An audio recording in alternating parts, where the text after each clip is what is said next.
Bonsoir à toutes et à tous, bienvenue dans ce journal. Aujourd'hui, nous suivons de près des actualités qui témoignent des tensions géopolitiques majeures, notamment au Moyen-Orient. Voici les principaux titres de l'actualité internationale. Benjamin Netanyahu à Washington, Donald Trump veut à Gaza ce qu'il n'a pas obtenu en Ukraine. Israël mène des frappes contre des cibles Houthis au Yémen. En Corée du Sud, audience prévue le 9 juillet pour décider de mandat de détention contre l'ex-président Yoon Seok-yeol. En Japon, évacuation de dizaines d'habitants des îles Tokara après près de 1600 séismes. En République démocratique du Congo, Félix Tshisekedi s'alarme de la progression du choléra à Kinshasa. Et enfin, Madrid accueille le 3e sommet Afrique-Espagne pour renforcer un partenariat stratégique. Donald Trump reçoit Benjamin Netanyahu pour discuter d'un accord de cessez-le-feu à Gaza. Le Premier ministre israélien Benjamin Netanyahu est en visite officielle à Washington ce lundi, où il a été reçu par le président américain Donald Trump. Au cœur des discussions, la relance des négociations en vue d'un cessez-le-feu à Gaza. Donald Trump propose un plan structuré autour de 3 axes. Une trêve de 60 jours, la libération des otages toujours détenus par le Hamas et un retrait progressif des troupes israéliennes. Ce plan s'inspire d'une initiative similaire qu'il avait tenté de mettre en œuvre sans succès dans le conflit en Ukraine. Cette fois, le président espère obtenir des résultats concrets. Trump souhaiterait également renforcer le rôle des Nations Unies dans la distribution de l'aide humanitaire à Gaza, une proposition qui divise au sein de la coalition israélienne. De son côté, le Hamas exige des garanties de l'armée israélienne et la levée du blocus, ce qui complique les négociations en cours à Doha. Cette rencontre s'inscrit dans un contexte tendu. Plus de 57 000 Palestiniens ont perdu la vie depuis le début des hostilités et les pressions internationales s'intensifient en faveur d'une solution durable. Pendant ce temps, Israël intensifie ses opérations militaires dans la région. Israël frappe des cibles Houthis au Yémen. Ce lundi, l'armée israélienne a confirmé avoir mené une série de frappes ciblées contre des positions tenues par les rebelles Houthis dans la région d'Al-Hodeïda, à l'ouest du Yémen. Selon les autorités militaires israéliennes, les cibles comprenaient notamment des dépôts d'armes, des infrastructures logistiques et des installations liées à des activités militaires. Ces frappes interviennent dans un contexte de tensions croissantes en mer Rouge. Depuis plusieurs mois, les Houthis, soutenus par l'Iran, revendiquent des attaques contre des navires commerciaux internationaux et des intérêts israéliens, en signe de solidarité avec la population palestinienne de Gaza. Israël justifie ses actions par la nécessité de neutraliser ces menaces persistantes. Le port stratégique d'Hodeïda, déjà touché par le passé, a été l'un des points visés lors de cette opération.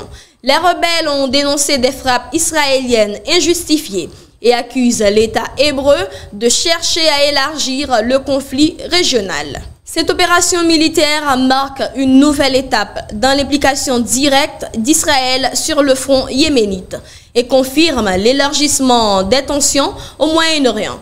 Les observateurs redoutent une escalade durable alors que la situation sécuritaire reste extrêmement volatile dans la région. Tandis que le Moyen-Orient est secoué par ces tensions, d'autres régions du monde vivent des crises politiques ou naturelles.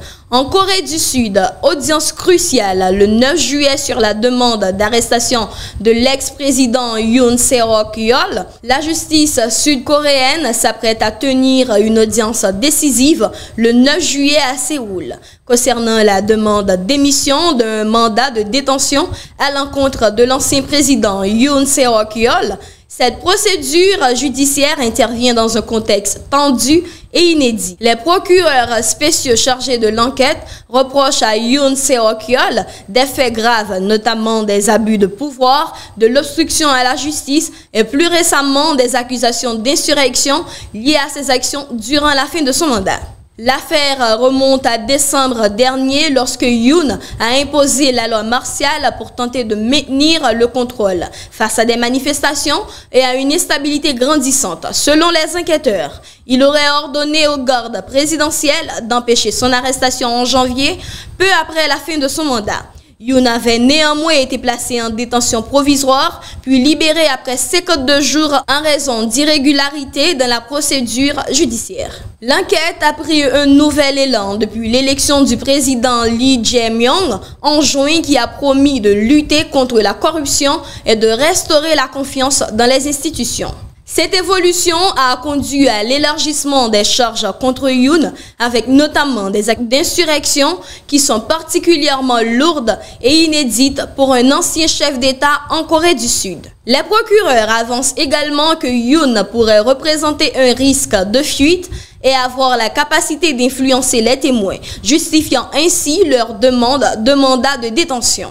L'équipe de défense de Yoon rejette fermement toutes les accusations, les qualifiant de motivées politiquement, et dénonce une poursuite judiciaire partielle. Elle affirme que l'ancien président respecte la justice et coopère pleinement avec les enquêteurs. Cette procédure judiciaire est suivie de près par la communauté internationale car elle soulève des questions sur la stabilité politique et la maturité démocratique en Corée du Sud. Jamais auparavant, un ancien président sud-coréen n'avait été confronté à de telles accusations pénales aussi graves. L'audience du 9 juillet déterminera si la Cour du district de Séoul ordonnera ou non la détention provisoire de Yoon Se-yeol, une décision qui pourrait intensifier la crise politique dans le pays. Le Japon fait face à une série sismique exceptionnelle. Appel à évacuer après près de 1600 secousses dans les îles Tokara. Depuis le 21 juin, les îles isolées de l'archipel de Tokara au sud de l'île de Kyushu ont subi une activité sismique exceptionnelle. Près de 1600 secousses ont été enregistrées en moins de 2 semaines selon l'agence RFI. Face à cette situation, les autorités locales ont appelé à l'évacuation des habitants de l'île d'Akuseki, la plus touchée. Parmi ces 89 résidents, 44 ont déjà quitté l'île pour être accueillis dans un centre à Kagoshima et 15 autres ont quitté une île voisine. Les secousses ont atteint une magnitude maximale de 5.1 sans causer de dégâts matériels majeurs. Mais le stress généré par cette activité quasi continue pèse lourd sur la population, provoquant ainsi fatigue et troubles du sommeil. Les experts évoquent comme origine possible de ces secousses un volcan sous-marin ou des mouvements de magma. Ils soulignent toutefois l'incapacité actuelle à prévoir la durée de cette crise sismique. Cette situation rappelle un épisode similaire de septembre 2023, durant lequel environ 346 tremblements avaient été comptabilisés dans la même zone. Le Japon, situé à l'intersection de 4 plaques tectoniques majeures, subit en moyenne 1500 tremblements de terre par an, soit près de 18% des séismes mondiaux. Les autorités japonaises insistent sur l'importance d'un plan renforcé de préparation aux catastrophes, en particulier face au risque d'un prochain méga-séisme dans la fosse de Nankai, potentiellement catastrophique. En Afrique, la lutte contre une épidémie devient prioritaire. Le président Tshisekedi s'inquiète de la progression du choléra à Kinshasa. Le président congolais Félix Tshisekedi a exprimé son inquiétude face à la recrudescence des cas de choléra dans la capitale Kinshasa et plusieurs autres provinces du pays. Il appelle à une mobilisation urgente pour contenir l'épidémie et éviter une propagation à grande échelle. Depuis 2017, plus de 7 millions de personnes ont été vaccinées dans le cadre du plan national de lutte contre le choléra. Toutefois, ces dernières semaines, une hausse alarmante des cas a été enregistrée, notamment dans les provinces du Maniema et de la Chopo, en plus de la capitale. Face à cette situation, le chef de l'État demande l'activation immédiate du plan de contingence nationale. Il insiste sur la nécessité de garantir l'accès à l'eau potable, de renforcer les mesures d'assainissement et d'assurer la disponibilité des vaccins et traitements. Sur le plan régional, Félix Tshisekedi a également pris part à une réunion de haut niveau sur le choléra organisée par l'Union africaine.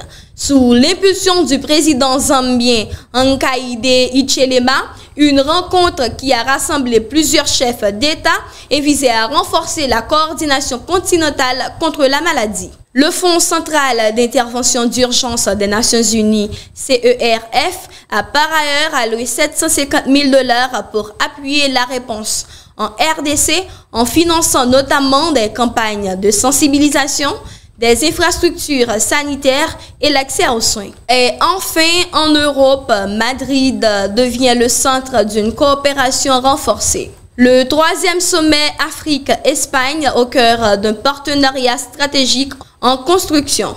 À Madrid, le 3e sommet Afrique-Espagne s'est ouvert ce samedi 6 juillet en présence de plusieurs hauts responsables africains et européens. Organisé par Horn Africa Forums, ce rendez-vous de 3 jours s'inscrit dans la continuité de la conférence sur le financement du développement tenue récemment à Séville. Objectif affiché, renforcer un partenariat politique, économique et humain entre l'Espagne et les pays africains, dans un contexte de coopération croissante. Parmi les axes majeurs discutés, l'extension des investissements bilatéraux, la promotion de l'employabilité des jeunes et des femmes, l'essor des infrastructures portuaires et numériques, ainsi que la mise en place d'un réseau ibéro-africain de chambres de commerce baptisé Africo. Le sommet est également marqué par la présence de nombreuses personnalités, dont le ministre espagnol des Affaires étrangères, José Manuel Alvarez, le secrétaire général de la ZLECAF, ainsi que des représentants gouvernementaux venus du Maroc, du Sénégal, de la Somalie ou encore de la Guinée-Bissau.